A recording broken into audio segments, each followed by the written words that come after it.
Merci beaucoup, Alessandro. Excellence, Madame le chef de la délégation de l'Union européenne à Tunis, messieurs, mesdames les ambassadeurs des États membres, chers collègues du Parlement européen, messieurs et mesdames de la presse écrite et audiovisuelle, bonjour. J'ai l'honneur et le plaisir de vous présenter la déclaration préliminaire de la mission d'observation de l'Union européenne concernant cette première étape très importante du processus électoral en Tunisie que constituait l'élection des membres de l'Assemblée législative. Et je voudrais dire tout d'abord que dimanche dernier, avant-hier, le peuple tunisien a renforcé son engagement démocratique grâce à des élections crédibles et transparentes qui ont permis aux Tunisiens de toute sensibilité politique de voter librement pour une assemblée législative conformément à sa première constitution démocratique. La mission d'observation de l'Union européenne, déployée à travers tout le pays, a évalué la conduite de l'ouverture du vote et de l'ouverture des bureaux, du vote et du dépouillement comme transparente dans la quasi-totalité des 559 bureaux de vote qui ont été observés.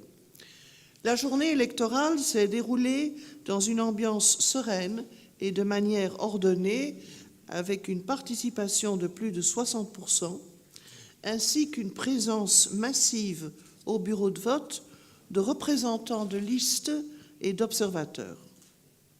La mission maintient sa présence dans tous les bureaux centraux du pays pendant l'agrégation des résultats et continuera à observer le processus jusqu'à sa conclusion, c'est-à-dire la conclusion de ce processus-ci et jusqu'à la conclusion du processus électoral dans son ensemble, c'est-à-dire jusqu'après un éventuel deuxième tour des élections présidentielles. Le cadre juridique électoral dont la Tunisie s'est dotée offre une base satisfaisante pour la tenue d'élections démocratiques conformes aux normes et aux bonnes pratiques internationales. La Constitution de janvier 2014 a apporté d'importantes avancées démocratiques. La nouvelle loi électorale, inspirée par un souci d'équilibre entre les acteurs politiques, a mis en place une réglementation exhaustive et innovante en matière de financement et de couverture médiatique de la campagne. L'instance supérieure indépendante pour les élections, ISI, a fait preuve jusqu'à présent de transparence, d'impartialité et d'une bonne organisation. L'ISI a dû faire face à des contraintes de temps en raison du court délai entre l'approbation de la loi électorale et les élections, ainsi que par l'enchevêtrement des préparatifs pour les élections législatives et présidentielles. Même si ces contraintes ont engendré des retards, l'ISI a néanmoins réussi à adopter les décisions prévues par la loi et à mettre en place l'infrastructure nécessaire au bon déroulement des élections. Les instances régionales pour les élections, les IRI, ont également fait preuve de neutralité et de compétence.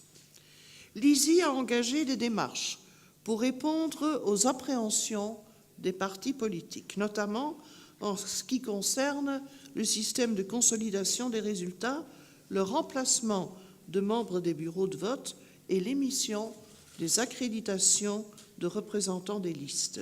Cette flexibilité a parfois provoqué des retards et des défis logistiques, mais l'instance a néanmoins pu s'adapter pour permettre un déroulement ordonné et inclusif du processus.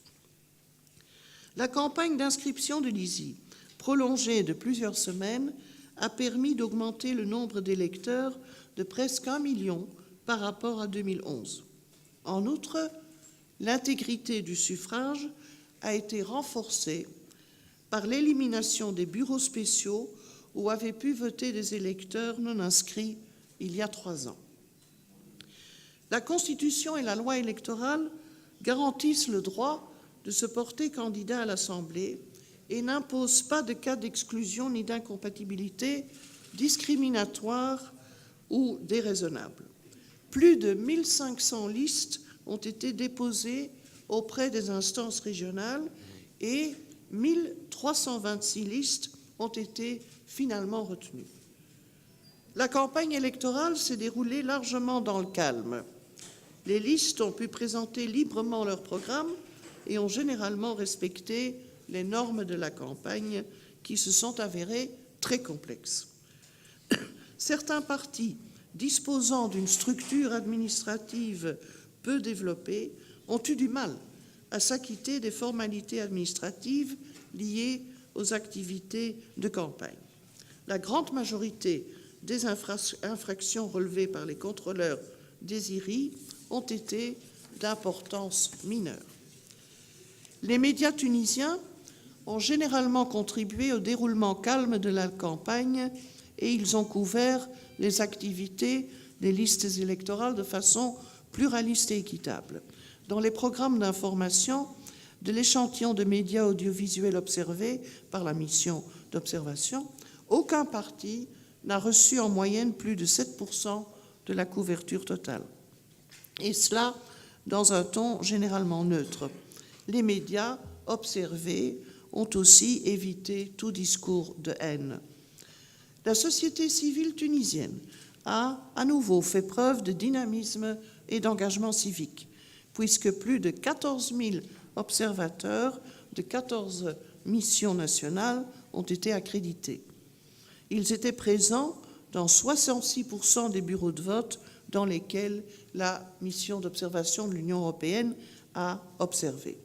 Comme en 2011, la loi électorale exige la parité et l'alternance entre hommes et femmes dans les listes de candidats.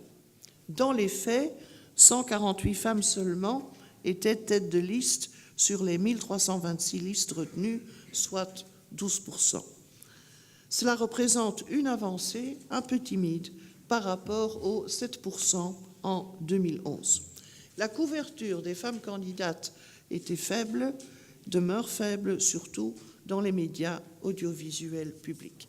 Et cela, mesdames et messieurs, conclut le résumé de notre rapport préliminaire qui compte au total 6 ou 7 pages et dont vous pouvez disposer. Et bien sûr, nous sommes à votre disposition pour les questions, commentaires et remarques.